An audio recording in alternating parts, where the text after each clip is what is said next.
Ahoy and welcome back to another video. It is now the end of November, so it's time to talk about all my favorite games from this last month. Posting this type of video at the end of each month, trying to catalog my favorite games of each month of the year as we work towards Game of the Year time, which is coming up very quickly, just 1 month left. Pretty happy with the amount of games I've played this year. Some stuff still on the back burner, some stuff I haven't got to. But I'm hoping to make some good progress here. End of November into December. Been having some good chances to sit down and play some games. So the big one, we'll start off with the games for November I've played. The big one I've played this month is Mario and Luigi Brothership. I made a video earlier in the month when this came out of my first impressions of the game. I was lukewarm on it my first weekend. I think this game definitely has a slow start. The beginning of the game is very much really hand-holdy. The combat is good, but it's still kind of held back by just, you don't have all the abilities and all the bros attacks yet. So it's fun and its fundamentals because the time-based combat in the Mario Luigi games is really solid. But I will say, as I played and as I've gotten further in the game, it's really expanded and it's really opened up, and as far as the combat, and I've really been enjoying it.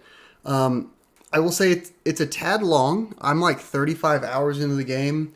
I've probably got another 5-10 hours if I had to guess, based off of kind of how things are working in the story. The overall story, that was another complaint of mine. It's kind of whatever.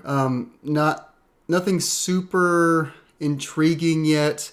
No big, no fun twists, really. Just kind of pretty expected stuff, going from point A to point B, getting stuff done, occasionally fighting bosses.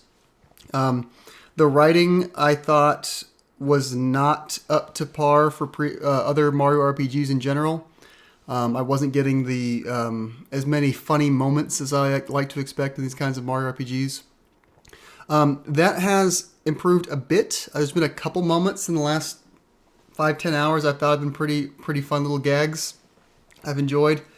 Yeah, really just, I feel like this game, when it's working, it's a really fun game. The combat is genuinely really fun. The enemy variety and the different kinds of attacks they have, making you dodge with the time-based dodges and the time-based counters.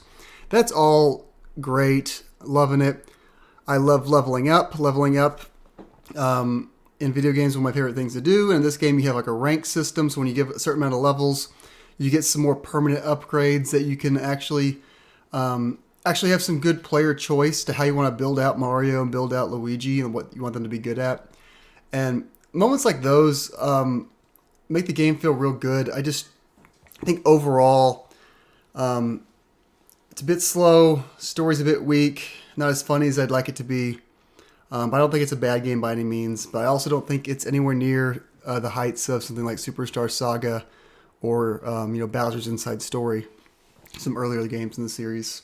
But I'm glad I played it. And as of right now, this is the only November game I have played this month. I'll get into a bit of the reason why I haven't played some other November games yet. But the other one I'm going to play after Mario and Luigi is this, Dragon Quest III HD 2D. Like I said, I'm trying to beat Mario and Luigi first. I don't want to have two simultaneous Switch RPGs going on. That sounds like a good way to get nothing done. But this game has been on my radar for a while now. I've never played Dragon Quest III, but I have played Dragon Quest XI, and I really, really, really enjoyed that game. And I played a lot of HD 2D games, and I've really enjoyed pretty much every one of those I've played.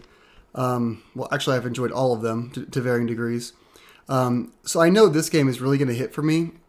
I'm kind of looking for, like, a retro RPG kind of sounds nice, because I've been playing a lot of RPGs this year, and a lot of them have lots of mechanics, and they're really in-depth.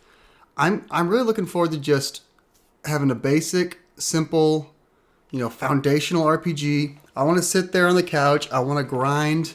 I want to do random encounters. I feel like this time of year, I'm kind of looking for something that feels a little more familiar, a little more cozy. So I think Dragon Quest HD 2D, Dragon Quest 3 HD 2D is really gonna hit for me there. I'm excited to start it. So that'll be probably starting that in the next few days once they finish Mario and Luigi. Assuming I can have some time to finish that up. And there's one more game in November. I'm intrigued. I don't know when I'll get to it. I would like to get to it soon. It's a it's an indie game called Nine Souls. It came out earlier in the year on Steam, and I believe it had its console release this month in November. So I'm thinking about getting that either on the PlayStation or the Switch. Not a super high priority, but I would like to get to it before the end of the year. Lots of good indie games this year, and I don't want to skip out on that one just because I have other games going on. I believe it's like a action Metroidvania kind of thing. So I'm thinking like, I've heard people say the word Hollow Knight before. I've heard some comparisons to like Sekiro in the combat. So I don't know much about the game. I'm intrigued by it. I've watched a couple trailers. I know it's available to me now, so I'll probably get that hopefully in the next month and get some time with that to talk about in the December video. But yeah, that's all the November releases I've played. Not a whole lot of games this month, honestly, that really jumped out to me. Those three are the three I mentioned were the three that I was interested in playing going into the month, and they're probably the only three I will end up playing from this month when it's all said and done. But on to the other games that did not come out this month, and the one that prevented me from playing more games, and that is Persona 3. I've been playing this off and on throughout the pretty much half the year now. I've been really struggling to really get the ball rolling. I've been enjoying the game, but I haven't made it like my priority game this entire year yet. But with last month's release of Metaphor Fantasio, I really want to play that game. I'm hearing great things from friends, from people online everywhere. So I didn't want to start that until I finished this. So I've really kicked this into high gear. This has been like my priority game for the last month. And I'm very close to beating it. By the time this video posts, I very well might have finished it. I'm actually recording this on Thanksgiving. I'm not avoiding family, I promise. I just we're not doing Thanksgiving on Thanksgiving night. So I'm going to try to finish this game the next couple days. And hopefully by the time this video posts on the 30th, I will have beaten this game because I'm very close to the end. Really enjoying it. I've talked about it before, a couple times before, but just since I'm at the end, I feel like I'll give some of my more overarching thoughts on it. I think Persona 3 is a great game, but I think for me, the start is a little bit too slow. It's definitely a slow burn of a story. Where I'm at now, excellent. Lots of cool stuff's happening. Twists, turns, big moments, cutscenes, all that sorts of stuff. Pretty much constant now. But it was the reason I was having such a time to get into it because I feel like early on that stuff was really just drip feeding, and you weren't getting those big revelations or big moments to keep me pushing forward. I was just having to go off the promise from what people said that the story gets really good, and it has. But I just feel like it's a little imbalanced. I feel like it's a little back heavy in the story. The combat has been great throughout. I think the combat, if anything, I was enjoying more earlier. Because I feel like the combat, I feel like it doesn't change a whole lot as the game goes. You get more, you get better spells, but a lot of spells do very similar things. You go from like a spell that does like fire damage to one enemy to a spell that does fire damage to all enemies. And then you get the fire damage to all enemies that does a little bit more damage. And then you get, different personas to different abilities, and fusing different personas is fun, and getting, cool looking monster god things to fight beside you. That's all neat. I just feel like early on, the combat I was really enjoying it, and I'm still enjoying it. I just don't feel like that has ramped up in the same way the story has. I feel like the combat has been consistently good, great even, but I feel like it hasn't necessarily like gotten a whole lot better as the game went, and it didn't need to. It was good combat from the start. It's just an interesting little like difference in the two sides of the game there, with the social stuff, and the story has gotten better as the game goes, and the combat has kind of just been a consistently good to great system. A lot of your combat you spend in the dungeon of the game, which is Tartarus, which is just a really repetitive dungeon crawl. You're going around a floor, finding stairs, going up the next floor, next floor, next floor, next floor, next floor. I won't say exactly how many floors there are because it's kind of a spoiler, but dozens and dozens and dozens and dozens and dozens of floors. You get you get stopped different segments of the story where it makes you stop going further in Tartarus. You have to come back later. I think I'm in like my last big chunk of that right now, just based on where I am in the story. Tartarus, I don't love it as as like a singular dungeon for a game. I like when games have more themed, bespoke dungeons. This one has different sections, different like chunks of floors have different themes, but you're still doing they're not really different from one another. You're doing the same kinds of things. You're running around, you're opening chests, you're opening some different doors that have optional enemies, and you're going up the stairs. There's no puzzles. There's no even though there's different enemies on the floors, there's nothing that really makes each section feel unique in a way. There's, you see a new theme, you look at it, it's like, oh, things look different now, and then that's about it.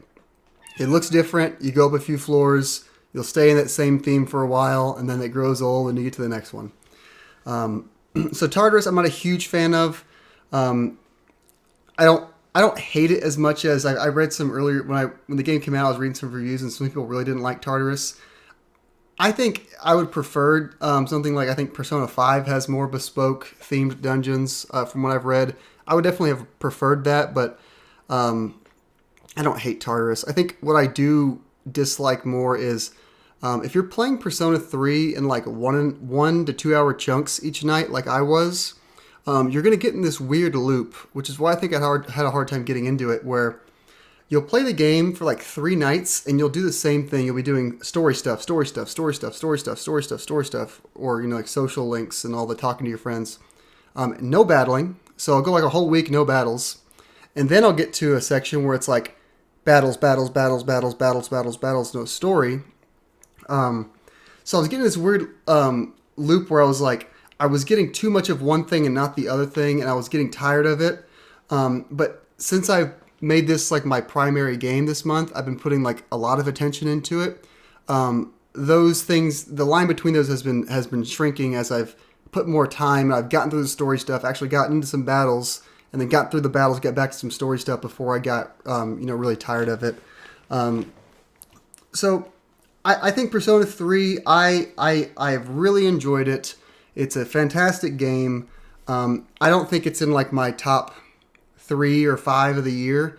It's definitely in my top 10. I'll have to see just how impactful the ending is, and then kind of weigh it against all the other games I played this year. But I am glad I played it. I will be getting Persona 6 when it eventually comes out. I'm excited for it. I'm a fan of the series, and I'll eventually play 4 and 5. But next, I got to get to Metaphor, which I'm very excited about. Alrighty, and then the only other game I played this month is actually an old favorite of mine. This month, we did an episode on Generations Behind, our bi-weekly retro gaming podcast with Craig and Tyler. We did an episode on retro fighting games. So one of the games I really wanted to put some more time in and revisit was Super Smash Bros. Melee. This is one of my favorite fighting games of all time. For me, I enjoy all the Smash Brothers. I think Ultimate is now my favorite just because it's the easiest to play and it's the newest, the shiniest, the most characters. But Melee has been my favorite my whole life. This game, I've been playing this game off and on since like 2001. I'm not a professional by any means, but I always love this game. I always love to go back to it, whether it be with friends or occasionally popping it in just to mess around on my own. What I've been trying to do, I've been trying to beat the game, and what I'm calling beating the game is finishing all of the event matches. So there's 51 event matches in the single player mode. And you unlock those event matches by doing different variations of like unlocking characters and finishing different, like I think you have to like beat a classic with a certain amount of characters. I can't remember. But basically you got to get all the characters and you keep unlocking these event matches. And these are like different themed gimmick matches that have fun little twists. I think I'm like almost at 40 of them complete. But what I need to do, I need to get the last two characters, and one of them is Mewtwo. And to get Mewtwo, you have to play versus mode for 20 hours. And I've played 0 hours of versus mode because I've been playing all of them myself. So in order to unlock Mewtwo, I'm just going to have to turn my GameCube on overnight for a few nights and let it sit in a match just to build up hours. Just going to run the GameCube overnight, I guess. Just so I can unlock Mewtwo. And then once I unlock Mewtwo, Game & Watch, I think you just have to just beat Classic or any of the single-player modes with every character, which should be pretty quick once I get Mewtwo. But then I'll be able to get to Event Match 51. I'll get to fight the secret last boss of the game. I don't know if you... For people who haven't played it, I won't say what it is, but it's a neat fight. And then I will check this game off my list again. I've really been enjoying it, though. One of my favorite games of all time. And I mentioned I hadn't played any other games. That's not necessarily true. I have been dabbling in the Marvel vs. Capcom Fighting Collection, also for the fighting game episode I mentioned. The traditional fighting games, Marvel vs. Capcom, all those games, I didn't grow up with those games. I'm not very good at them. I don't know how to do any of the combos or anything like that. I just think the games look pretty. They're very aesthetically fun to look at. I like the characters, the artwork. The music, the sounds, the whole presentation is very nice. So I've just been kind of working my way through some of those arcade modes, using lots of retries. I played through Punisher, which is like a beat 'em up, pretty quick game, especially if you have retries, just to like constantly make progress. So glad I have that game. I hope I can eventually learn them a little better and maybe play some online matches, but I'm not expecting that anytime soon. So yeah, those are all the games I've been playing. As far as what I'm excited to play next, I already mentioned a couple games from November, Nine Souls and Dragon Quest. But the 2 December games that I will be playing, there are my plan to play. First one is Indiana Jones. I think it's called Indiana Jones and the Great Circle. Kind of a goofy name. But I did get an Xbox Series X. I have it all hooked up. I want to play some Call of Duty. I haven't got around to playing Call of Duty yet. But I will be playing Indiana Jones and the Great Circle on that near launch. That sounds like a good Christmassy time game. And then Black Myth Wukong. That game came out in August, I believe, and I really wanted to play it. I am always partial to getting a physical copy of a game when I can. It didn't have a physical release, so that was just an excuse for me to not play at the time. But it will be getting a physical release, I believe, December 12th, which might be the same day as Indiana Jones. So I might get 2 new games that day, and I will be playing through some Black Myth Wukong. I would like to finish that before the end of the year because I have a good feeling that will be on my, my game of the year, short list. Because I do enjoy action RPGs, and I know that game did very well, and I know it was a Game Awards Game of the Year nominee, so evidently it is well liked by many people. So I want to try it out. I've heard good things from some people on the channel and just from people online in general. So excited to try that out. But yeah, that's all I got for today. Thanks for watching. I appreciate everyone who watches these, leaves a comment. If you have played any of these games, I would love to know your thoughts on any of them, or games that you wish you could get to or you're looking forward to. All those things. I love having conversations in the comments. So yeah, I guess we'll see you next month, hopefully with a couple more games under my belt. So thanks for watching, and you see you next time.